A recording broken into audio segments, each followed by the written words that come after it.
Astrology friends and family from around the world. This is Lada from Astrolada.com, and these are your July 2022 video horoscopes. To watch the extended version, where I also talk about world events and all the rest of the 12 signs are together in one video, check out my main channel, Ladaduncheva. Or to watch the short version, you can watch it at my channel, new channel, Astrolada, where there is one video for each of the 12 signs, which is 7-8 minutes long. And by the way, before we start, I want to tell you that this is the last time this year that I'm offering my courses, astrology courses made by me at a promotional price of 25%. So grab the deal if you're interested in learn astrology with me. Now let's begin. Libra, Sun, Moon, or Rising, July 2022.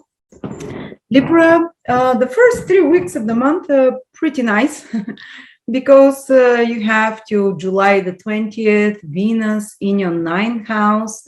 So it can be a fantastic time if you want to travel abroad, for example. There'll be very pleasant experiences, getting to know a different culture, having pleasant experiences with unfamiliar people, not from your local experience. And even great time to study something, to start some project of teaching or studying of some sort. It will be a very pleasant and easy experience. Then Venus moves into your 10th house from July the 19th, and it's going to be positive for your career till the end of the month. It allows for smooth developments with authority figures, with institutions. If you have important, and of course, Venus is you, so moving into your 10th house, it will show that your focus will change into more professional development, or into more, your status can improve, your image can improve, someone in authority position can be beneficial towards you. Some good things can happen with parents or parental figures as well. So these are the nice things. Mercury will be in your 10th house from pretty much the beginning of the month, from July the 6th, and the sun there. So already from the beginning of the month, it's good time to organize your business, your career. If you have important communicative things connected to career and communications of any sort, so using your skills, this will be very auspicious time till around the 20th, actually the whole month, because then Venus moves there. So it's time now to put yourself out in the public eye, because the planets are basically on top of your horoscope, and to be looked at favorably, to organize your business, your career with authority figures, to things to go smoothly in some ways with your work and career project as well. So in that area, I think a lot of the things will be more positive if you're Libra rising in particular, and Sun and Moon as well, not to such big extent, but as well. Then the other big thing that is happening, it starts towards the end of the month. Well, Jupiter is turning retrograde in your 7th house of relationships. And it turns retrograde on the 29th of July, but on pretty much the whole month, it's stationary day in your 7th house. So things can slow down a little bit in relationships with your partnership, but not in a negative way because it's Jupiter. But there can be some rethinking starting towards, especially the end of the month, starting to shift something in your relationship. Those of you who are in a positive, happy relationships, it can mean that your partner is going through some changes, and your partner it can influence your life as well, because your partner is shifting in a different direction as well, and that directly affects you in some way. And for others that are not in a very happy relationships, it can mean a change of heart that is starting to happen, and seeing your partner from a different perspective, or your partner starting to have some change of heart. But ultimate goal of Jupiter in the 7th house is to, if you're in a good relationship, to strengthen it, to make it even happier, more blissful, more a source of joy. While during its retrograde period for the next 4 months, it will be showing you how to do that exactly, having some deeper revelations with the partner, and deepening of it. While those of you who are in not very good business partnerships or personal relationships, Jupiter wants to liberate you. And that's an easy liberation where you feel freed rather than a sense of loss, where you feel like, so Jupiter can sometimes, escalate a separation, for example, but it's considered to be a relief. Also, it can mean that people from the past are coming back into your life from the end of the month when Jupiter turns retrograde. And this will be people that can expand your mind, people, or maybe you thought about certain partnership with someone, Jupiter goes retrograde, then you'll be able to make that partnership happen, or some past partner coming back into your life. For some of you, it can be to restart the relationship. For others, it can be to be freed from pain that you still carry in regards to that relationship, but not only personal relationship. You can start hearing from people you haven't heard in a while, but I think that you'll be joining and connecting with people that you haven't seen for a while, reconnecting with them from the end of the month more and more, and starting to reevaluate some of your relationships, personal or business, and contacts that you have with others.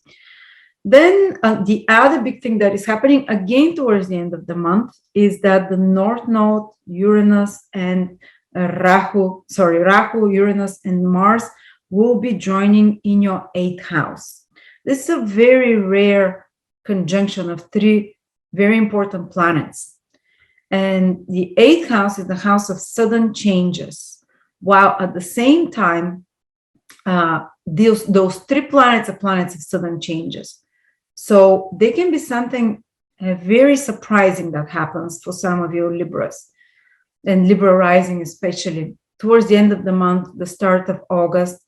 I hope it's not too negative, because the 8th house sometimes is connected to reversals, death and life and so on, but sometimes it can be some big surprise. 8th house is the gate of death and birth and rebirth, so it can be finding out about the pregnancy for some of you. For others, it can be also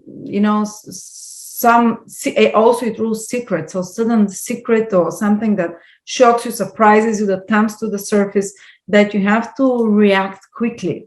And I think you have a lot of protection this month, because both Venus and Jupiter are kind of looking at you with aspects. Jupiter with the opposition, but still it's protecting you. Venus from the 9th house. So even if there is some sudden development that is very surprising, you'll be able to react adequately and more wisely, especially if you look the counsel of someone else and the support of someone else, because Jupiter is helping you from the 7th house. 8th house is connected also to intimacy and to the sexual connection between 2 people. And those 3 planets, all of them are very sexual. So for some of you, it can be sudden awakening of Kundalini. The erotic energy is actually Kundalini. On a spiritual level, some of you might have some kind of a unexpected opening of the, the channels of communication with the invisible worlds, the chakras. For others, it can be like strong rise of Kundalini energy that is felt like strong erotic desire of some sort. Even a bit explosive and a bit taboo, because Rahu participates, a bit forbidden. Hopefully, let's say it's revival of the sexual energy in your life. But also the 8th house is house of traumas, and where we store traumas and where we store the pain. And Rahu and Mars, they're like a bomb with knives that explodes. Then I'm not saying that the trauma will explode, but that it can tear through, because we encapsulate traumas. We put it deep into our body, in the cells, in the energy. And it's almost like for it to become, it can be awakened, that trauma to be expelled on the surface. So some of you might experience strange symptoms or strange psychological states, but there's some kind of a cleansing and purging and releasing of kind of stored trauma. Some of you can have deep realizations about traumatic experiences from the past and releasing them, for example. Big psychological breakthroughs, let's say. And it can be triggered by an external event as well. As I said, something sudden, and it might be something collective. On another level, it's the house of mutual finances and resources, and investments, if you have something in the stock market and so on, there can be a sudden shift there, something brand new, some big shift in the,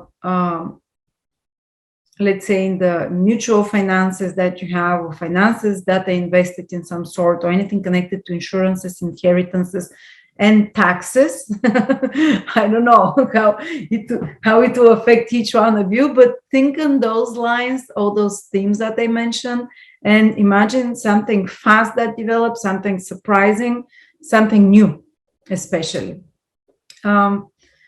Okay, so let's see which out of those hundreds possibilities it is, or if all of them, I don't know. Then the other big thing that is happening is, I think that's it.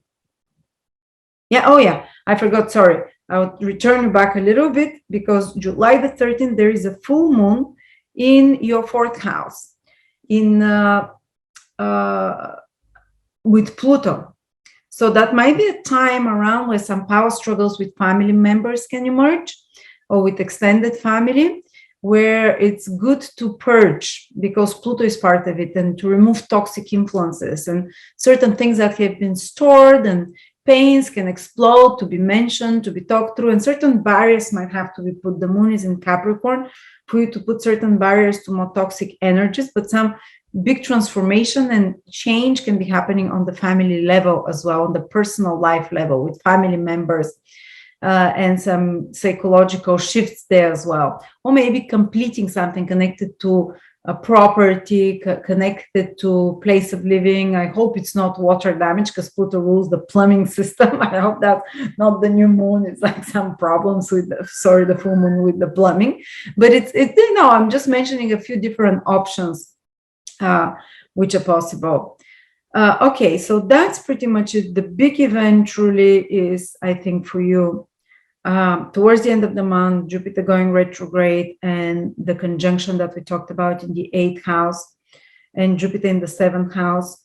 And both 7th and 8th house are connected to relationships somehow, and to partnerships in a sense. So there's a lot of things going on there. So thank you so much.